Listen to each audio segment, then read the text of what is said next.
खोपोलीजवळ अलिबाग मुंबई पुणे द्रुतगती मार्गावर भीषण अपघात झाला आहे। खंडाळा घाटात मुंबईच्या दिशेने जाणारा ट्रेलर बेकाबू झाला आणि त्याने 15 ते 16 वाहनांना जोरदार धडक दिली। या साखळी अपघातात एक जण ठार झाला असून सुमारे 25 जण जखमी झाले आहेत।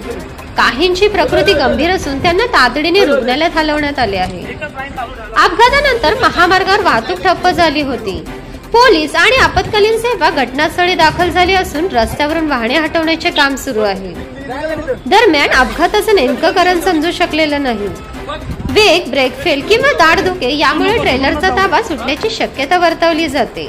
वाहन चालकांना आवाहन, घाटात किंवा उतारावर वाहन चालवताना विशेष काळजी घ्या।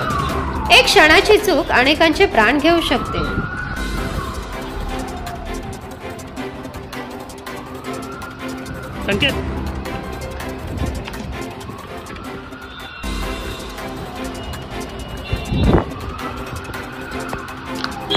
अशीच अपडेट पाहत रहा शिवकन्या न्यूजवर।